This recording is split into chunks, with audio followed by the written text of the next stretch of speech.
নমস্কাৰ এই মুহূৰ্তত আহি পৰিছে ৰাতিপুৱাৰ কেইবাটাও গুৰুত্বপূৰ্ণ খবৰ আজি 9 আগষ্ট অসমৰ লগতে ভাৰতৰ বিভিন্ন প্ৰান্তৰ পৰা এনে ধৰণৰ খবৰসমূহ নিতৌ চাবৰ কাৰণে চেনেলটো সাবস্ক্ৰাইব কৰি ভিডিঅ'টোত এটা লাইক কৰি দিব এই মুহূৰ্তত জনাই যোৱা গুৰুত্বপূৰ্ণ খবৰ মিয়া মুছলমানক 9 অসমীয়া আখ্যা সাংসদ গৌৰৱ গগৈৰ মিয়াক লৈ বৰ অসম গঢ়াৰ আহ্বান জনাইছে গৌৰৱ গগৈ কংগ্ৰেছ দলে দেশৰ বাবে জেললৈ যাবলৈ প্ৰস্তুত হৈ আছে অবৈধ বাংলাদেশীৰ নামত কোনো ভাৰতীয় নাগৰিকৰ লগত অন্যায় হ'বলৈ নিদিও বুলি মন্তব্য কৰিছে সাংসদ গৌৰৱ গগৈ পৰৱৰ্তী খবৰ শিৱসাগৰৰ বৰ্তমানৰ পৰিস্থিতিক লৈ মন্তব্য কৰিছে হিমাংশু গগৈয়ে কৈছে শৃংখল চলিহাই ভণ্ডামি পৰিহাৰ কৰি কৰ্ম কৰি খাবলৈ আৰম্ভ কৰক এছাম লৰাক কাম বন এৰুৱাই বিপদে নি হিহঁতৰ জীৱনৰ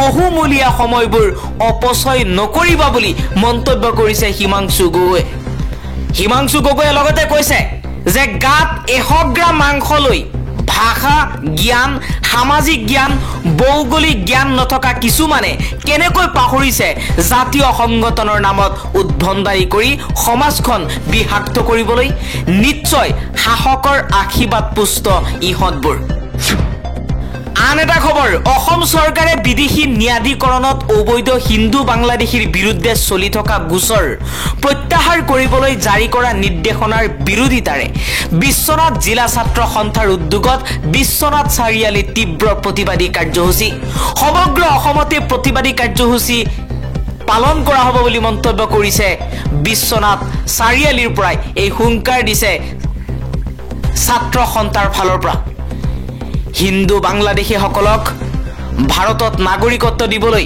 অসমত নাগৰিকত্ব দিবলৈ বিজেপি চৰকাৰে চক্ৰান্ত ষড়যন্ত্ৰ ৰচনা কৰাক লৈ সৰব হৈ পৰিছে ছাত্ৰ সন্থা পৰৱৰ্তী খবৰ মিয়াখেদা আন্দোলন আৰু মুখ্যমন্ত্ৰী হিমন্ত বিশ্ব শৰ্মাৰ ৰাজনীতি মুখ্যমন্ত্ৰী হিমন্ত বিশ্ব শৰ্মাই নিজৰ স্বাৰ্থৰ বাবে এতিয়া মিয়াখেদা আন্দোলন একাংশ দল সংগঠনৰ নেতাৰ হতুৱাই আৰম্ভ কৰিছে হিমন্ত বিশ্ব শৰ্মাৰ ৰাজনীতি এতিয়া বহু মানুহে বুজি পাইছে মুখ্যমন্ত্ৰী হিমন্ত বিশ্ব শৰ্মাৰ বিৰুদ্ধে সৰব হৈ সংবাদ মেলত এই মন্তব্য কৰিছে অখিল গগৈয়ে কৈছে যে ইমান দিন মিয়াখেদা আন্দোলন কিয় আৰম্ভ কৰা নাছিল এতিয়া মিয়াখেদা আন্দোলন কিয় আৰম্ভ কৰিছে কাৰণ 2026 চনত অসমত হ'বলৈ গৈ আছে বিধানসভা নিৰ্বাচনৰ প্ৰাক মুহূৰ্তত এনেকুৱা ৰাজনীতি বিজেপি চৰকাৰে আৰম্ভ কৰে গতিকে সমগ্ৰ অসমবাসীয়ে জনা উচিত যে বিদেশী খেদা মিয়াখেদা আন্দোলন একমাত্ৰ বিজেপিৰ নাটক একমাত্ৰ হিমন্ত বিশ্ব শৰ্মাৰ নাটক আজিলৈকে কিমানজন বিদেশীক বাংলাদেশীক খেদিব পাৰিছে হিমন্ত বিশ্ব শৰ্মাৰ চৰকাৰে প্ৰশ্ন কৰিছে অখিল গগৈয়ে অসমৰ ৰাইজক বুৰ্বক বুলি ভাবিছে নেকি হিমন্ত বিশ্ব শৰ্মাই সমগ্ৰ অসমবাসীয়ে উচিত শিক্ষা দিব বুলিও মন্তব্য কৰিছে অখিল গগৈ আন এটা খবৰ 29 আগষ্টত অসমলৈ আহিব গৃহমন্ত্ৰী অমিত শাহে উদ্বোধন কৰিব নতুনকৈ নিৰ্মাণ কৰা ৰাজভৱন কেইবাটাও কাৰ্যসূচী হাতত লৈ 8 ছেপ্টেম্বৰত অসমলৈ আহিব প্ৰধানমন্ত্ৰী নৰেন্দ্ৰ মোদী প্ৰধানমন্ত্ৰী গৃহমন্ত্ৰীৰ আগমনক লৈ তৎপৰ ৰাজ্যিক বিজেপি পৰৱৰ্তী খবৰ ধুবুৰী জিলাৰ বিলাসীপাৰাৰ চৌৰাবাকৰা চিৰাকুটা আৰু সন্তুৰপুৰৰ উচ্ছেদিত পৰিয়ালৰ সৈতে সাক্ষাৎ কৰিছে AIUDFৰ এটা সজাতি দল পৰিস্থিতিৰ বিষয়ে তথ্য সংগ্ৰহ কৰিছে লগতে AIUDFৰ বিধায়কসকলে কৈছে যে এই ভাৰতীয় লোকসকলক অমানৱীয় উচ্ছেদ কৰাৰ বাবে আমি আদালতৰ দ্বাৰস্থ হ'ম আৰু এই সকল ভাৰতীয় লোকৰ হৈ আমি যুঁজিম হিমন্ত বিশ্ব শৰ্মাৰ চৰকাৰে হিন্দুৰ ভোট পাবলৈ এনেকুৱা চক্ৰান্ত কৰি মানুহক আজি মুকলি আকাশৰ তলত থাকিবলৈ বাধ্য কৰাইছে বহু লোকে এনে যন্ত্ৰণাত পৰি আত্মহত্যাৰ দৰে পথ বাছি লৈছে হিমন্ত বিশ্ব শৰ্মাই মিয়া মুছলমানক এইদৰে শেষ কৰিবলৈ চেষ্টা চলাইছে কিন্তু মিয়া মুছলমান এনেকৈ শেষ নহয় বুলি মন্তব্য কৰিছে হিমন্ত বিশ্ব শৰ্মা শেষ হৈ যাব হিমন্ত বিশ্ব শৰ্মাৰ চৰকাৰ শেষ হৈ যাব কিন্তু অসমৰ পৰা শেষ কৰিব নোৱাৰে মিয়া মুছলমানক কাৰণ মিয়া মুছলমান এইখন অসমৰ সন্তান আৰু ইয়াতে জন্ম লৈছে ইয়াতে মৰিব ৰাজনীতিৰ বাবে ইমান তললৈ নামি যি ঘৃণনীয় এটা বাতাবৰণ সৃষ্টি কৰিব বিচাৰিছে তাৰ বাবে এদিন হয়তো হিমন্ত বিশ্ব শৰ্মাৰ নামতো সেই হিটলাৰ নামটো লগোৱা হ'ব। পৰৱৰ্তী খবৰ, পেলেষ্টাইনৰ গাজাৰ ২,০০০ আহত লোকক চিকিৎসা প্ৰদান কৰিব ইণ্ডোনেছিয়াৰ চৰকাৰে। ইণ্ডোনেছিয়াৰ ৰাষ্ট্ৰপতিৰ মুখপাত্ৰই কৈছে ইণ্ডোনেছিয়াই গাজাৰ ২,০০০ আহত লোকক চিকিৎসা কৰিব। এই লোকসকল কেনেকৈ ইণ্ডোনেছিয়াত উপস্থিত হ'ব সেয়াও এতিয়াও জনোৱা হোৱা নাই। ইণ্ডোনেছিয়াই কৈছে যে ছিংগাপুৰৰ দক্ষিণে থকা গলাং দ্বীপত দেশখনৰ প্ৰতিৰক্ষা আৰু বৈদেশিক মন্ত্ৰণালয়ৰ সমন্বয়ত চিকিৎসাৰ সুবিধা স্থাপন কৰা হ'ব।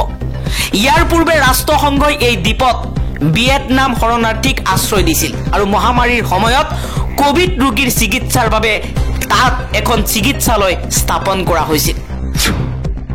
আন এটা খবৰ, অমুছলমান বিদেশীৰ বিৰুদ্ধে গোচৰ প্ৰত্যাহাৰৰ নিৰ্দেশ, অসমত কা প্ৰয়োগ কৰাৰ এক পদক্ষেপ। হিমন্ত বিশ্ব শৰ্মাৰ চৰকাৰৰ বিৰুদ্ধে সৰব হৈ পৰিছে DYFI। বিজেপি চৰকাৰৰ এই পদক্ষেপক অসম বিৰোধী আৰু সাম্প্ৰদায়িক আখ্যা দিয়াৰ লগতে ইয়াক তৎকালে প্ৰত্যাহাৰৰ দাবী জনাইছে। অসমৰ নাগৰিকত্ব সম্পৰ্কত উচ্চতম ন্যায়ালয়ে 1971 চনতেই ভিত্তিবৰ্ষ হ'ব বুলি স্পষ্ট ৰায় দিয়াৰ পাছতো বিজেপি চৰকাৰে CAAৰ অধীনত 2014 চনৰ 31 ডিচেম্বৰলৈ ৰাজ্যখনত প্ৰৱেশ কৰা অমুছলমান প্ৰতিজন ব্যক্তিক নাগৰিকত্ব দিয়াৰ বাবে উদ্যোগ লৈছে। গোচৰ প্ৰত্যাহাৰৰ নিৰ্দেশ এই উদ্যোগৰেই এক অংশ বিশেষ। শৃংখল চলিহাৰ বিৰুদ্ধে কঠোৰ ব্যৱস্থা গ্ৰহণ কৰিছে বীৰ লাচিত সেনাৰ কেন্দ্ৰীয় নেতৃত্বই। মুখ্য সচিব ৰন্তু পানী ফুকনৰ কঠোৰ নিৰ্দেশনা শৃংখল চলিহাক। সকলো দলীয় কাৰ্যসূচীৰ পৰা বিৰত থকাৰ নিৰ্দেশনা। সামাজিক মাধ্যম সংবাদ মাধ্যমত মন্তব্য নকৰিবলৈও নিৰ্দেশনা জাৰি। এমাহৰ বাবে শৃংখল চলিহাৰ বিৰুদ্ধে অনুশাসনমূলক ব্যৱস্থা। শিৱসাগৰত শৃংখল চলিহাই মিয়াখেদাৰ নামত যি উশৃংখলতাৰ সৃষ্টি কৰিছিল তাৰ বাবে কঠোৰ ব্যৱস্থা গ্ৰহণ কৰিছে বীৰ লাচিত সেনাৰ কেন্দ্ৰীয় নেতৃত্বই। এই মুহূৰ্তত দেখুৱাইছো শৃংখল চলিহালৈ প্ৰেৰণ কৰা নিৰ্দেশনা। শৃংখল চলিহা কোৱা হৈছে যে আপোনাক আজিৰ তাৰিখৰ পৰা কাৰ্যকৰী হোৱাকৈ অহা 8 ছেপ্টেম্বৰ 2025 তাৰিখলৈকে আপোনাক সামাজিক মাধ্যম সংবাদ মাধ্যম আৰু সংগঠনৰ সকলো ধৰণৰ কাৰ্যসূচীৰ পৰা বিৰত থাকিবলৈ নিৰ্দেশনাৰ জৰিয়তে সাময়িক বিশ্ৰাম প্ৰদান কৰা হ'ল। এই সময়ছোৱা আপোনাক আপোনাৰ পৰিয়ালৰ লগত সময় অতিবাহিত কৰিবলৈ সুযোগ আৰু পৰামৰ্শ প্ৰদান কৰা হ'ল। পৰৱৰ্তী খবৰ, ভোট চুৰি কৰি প্ৰধানমন্ত্ৰী হৈছে নৰেন্দ্ৰ মোদী। নিৰ্বাচন আয়োগে আমাক তথ্য দিয়ক, আমি প্ৰমাণ কৰি দিম। নিৰ্বাচন আয়োগৰ বিৰুদ্ধে সৰব হৈ এই মন্তব্য কৰিছে ৰাহুল গান্ধীয়ে। ৰাহুল গান্ধীয়ে লগতে কৈছে নৰেন্দ্ৰ মোদী 25খন আসনৰ ব্যৱধানত প্ৰধানমন্ত্ৰী হৈছে। সেই আটাইকেইখনত বিজেপি 35,000 বা তাতকৈ কম ভোটত বিজয়ী হৈছে। নিৰ্বাচন আয়োগে আমাক ইলেক্ট্ৰনিক ভোটাৰ লিষ্ট দিয়ক, আমি প্ৰমাণ কৰি দিছো যে দেশত ভোট চুৰি হৈছে। আন এটা খবৰ, CAAৰ অধীনত হিন্দু বাংলাদেশীক নাগৰিকত্ব চৰকাৰৰ এই সিদ্ধান্তৰ বিৰুদ্ধে চচ্চলত আজি কৃষক মুক্তি সংগ্ৰাম সমিতিৰ ব্যাপক প্ৰতিবাদ।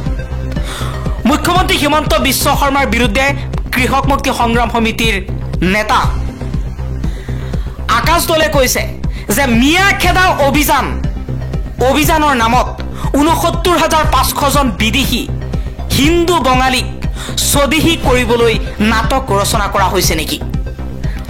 এফালে মিয়াখেদাৰ নামত নাটক কৰিছে, আনফালে হিন্দু বঙালীক নাগৰিকত্ব দিবলৈ চেষ্টা চলাইছে CAAৰ জৰিয়তে হিমন্ত বিশ্ব শৰ্মাৰ চৰকাৰে। আন এটা খবৰ, পাকিস্তান, আফগানিস্তান আৰু বাংলাদেশৰ পৰা 2014 চনৰ আগত অহা মানুহখিনিক হিন্দু বঙালীক নাগৰিকত্ব আইনেই সুৰক্ষা দিয়ে। তাত ৰাজ্য চৰকাৰৰ নতুনকৈ ক'বলগীয়া একো নাই। CAAৰ অধীনত হিন্দু বাংলাদেশীক নাগৰিকত্ব দিয়াৰ প্ৰসংগত মুখ্যমন্ত্ৰী হিমন্ত বিশ্ব শৰ্মাই এই মন্তব্য কৰিছে। মুখ্যমন্ত্ৰী হিমন্ত বিশ্ব শৰ্মাৰ মন্তব্যৰ পৰা স্পষ্ট হৈছে 2014 চনৰ আগত অহা বাংলাদেশ, পাকিস্তান, আফগানিস্তানৰ পৰা অহা হিন্দু বাংলাদেশীক হিন্দু মানুহখিনিক নাগৰিকত্ব দিবলৈ চেষ্টা চলাইছে।